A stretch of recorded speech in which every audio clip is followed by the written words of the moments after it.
रबडी घालून बनवलेली गाजराच्या हलव्याची ही रेसिपी सध्या YouTubeवर, Facebookवर प्रचंड व्हायरल होते आहे. तुम्ही सुद्धा नक्कीच बघितली असेल. चला म्हटलं आज बनवून बघूया. टेस्ट केल्यानंतर खरंच सांगते एवढी जबरदस्त लागते ना.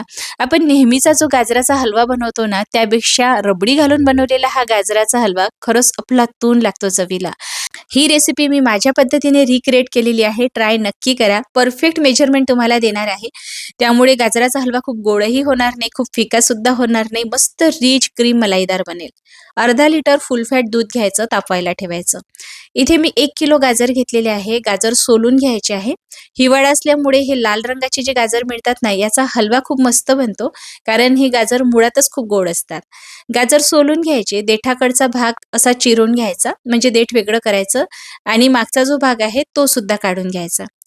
आता गाजराचा हलवा बनवत असताना जर दाणेदार बनवायचा असेल तर किसून घ्यायचं असतं. पण हा हलवा बनवत असताना तुम्हाला किसून घेण्याची गरज नाही. मी तुम्हाला एक गाजर किसून दाखवलेलं आहे. तुमच्याकडे वेळ असेल तर किसून घ्या. पण तुम्हाला जास्त मेहनत करायची नसेल तर मिक्सरच्या जारमध्ये गाजर चिरून घालायचे आणि डायरेक्टली मिक्सरला फिरवून घ्यायचे.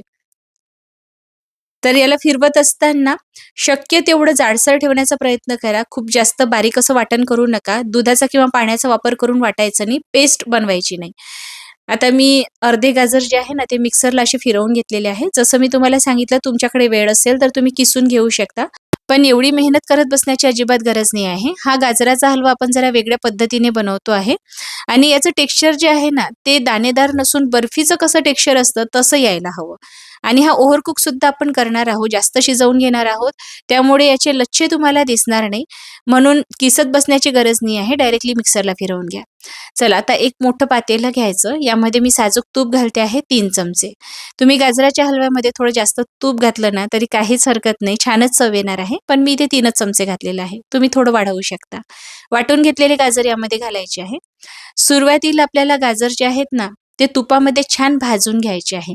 यामुळे काय होतं, गाजरामध्ये जेवढंही पाणी असेल ना, ते निघून जातं आणि हलव्याची चव पाणी-पाणी अशी येत नाही. भाजल्यामुळे याला चव खूप मस्त येते. आता जोवर हे गाजर जे आहेत ना, ते पूर्णपणे कोरडे दिसायला लागत नाही, तोवर परतायचे आहे. आता यामध्ये आपल्याला 200 ते 250 ग्रॅम पर्यंत साखर घालायची आहे. मध्यम गोड हवा असेल तर 250 ग्रॅम घाला. थोडा फिका हवा असेल तर 200 ग्रॅम घाला. कारण आपण रबडीमध्ये थोडी साखर घालणार आहोत, त्यामुळे फार जास्त गोड करायचा नाही. आता बघा, साखरेला सुद्धा पाणी सुटायला लागलेलं आहे. परत याला मी छान परतून घेतलेलं आहे. आता साखरेमधलं पाणी निघून गेल्यानंतर यामध्ये दूध घालायचं आहे. दूध मी आटवून घेतलेलं नाही, फक्त गरम करून घेतलेलं होतं. सुरुवातीला थोडं दूध घालायचं, छान मिसळून घ्यायचं. हे पातळ झालं, की उरलेलं दूध सुद्धा यामध्ये घालायचं आहे. आणि दूध घेत असताना फुल फॅट दूध घ्या, छान क्रीमी अशी चव येते. तर संपूर्ण दूध मी यामध्ये घातलेलं आहे. आता झाकण ठेवून आपल्याला हे छान शिजवून घ्यायचं आहे. एकदा मस्त मिसळून घ्यायचं आणि झाकण ठेवून यातलं सर्व दूध आपल्याला आटवून घ्यायचं आहे. वेलची पूड घालायची आहे.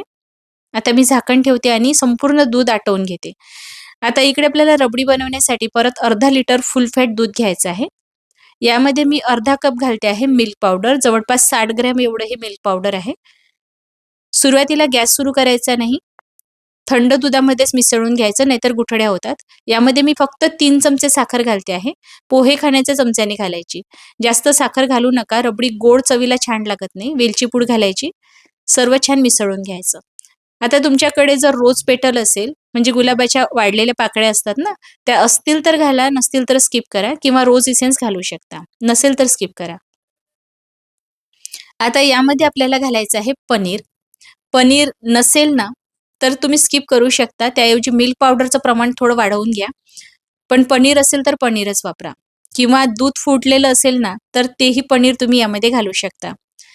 थोडे मुठभर काजू घ्यायचे, हे सुद्धा मिक्सरला दाणेदार फिरवून घ्यायचे. खूप बारीक पावडर करू नका. हे सुद्धा यामध्ये घालायचं.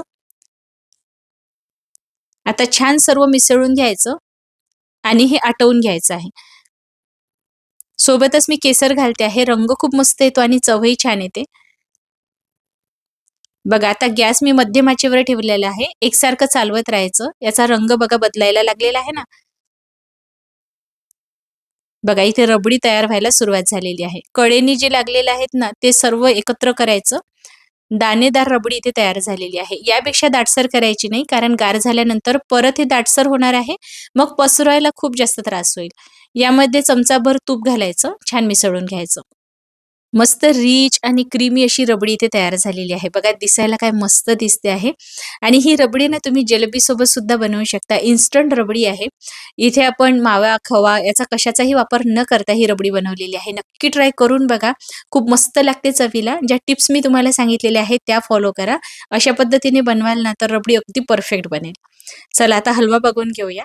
बघा हलव्यामध्ये आपण जेवढंही दूध घातलेलं होतं ना, तेवढं सर्व आटत आलेलं आहे आणि हे पातेलं सोडायला लागेल ना, तेवढं समजायचं की आपला हलवा जो आहे तो बनून तयार झालेला आहे. इथे या हलव्याचं टेक्स्चर बघू शकता तुम्ही. मस्त मऊसूत दिसतो आहे आणि रसभरीत सुद्धा झालेला आहे. हो ना? तर हा हलवा ना तुम्ही दाणेदार बनवू शकता, जसं आपण नेहमीचा हलवा बनवतो. पण तसं न करता जर तुम्ही रसभरीत आणि असा मऊसूत बनवाल ना, तर जास्त चविष्ट लागेल. कारण आपण जी रबडी बनवलेली आहे ना, ती दाणेदारच बनवलेली आहे. त्यामुळे दाणेदार रबडी, त्यासोबत मस्त मऊसूद रसभरीत असा गाजराचा हलवा, हे कॉम्बिनेशन खायला खूप मस्त लागतं. तर सर्वात आधी आपल्याला गाजराचा हलवा असा पसरवून घ्यायचा आहे. त्यावर मी बदामचे काप घातलेले आहे आणि जी रबडी आपण बनवून घेतलेली होती ती बघा आता काही वेळानंतर थोडी दाटसर झालेली आहे. पण याची कन्सिस्टन्सी अगदी परफेक्ट आलेली आहे. खूप जास्त अशी दाटसर झालेली नाही किंवा खूप पातळ सुद्धा नाही.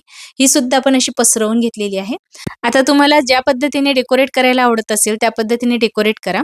मी वरून बदामचे काप घातलेले आहे.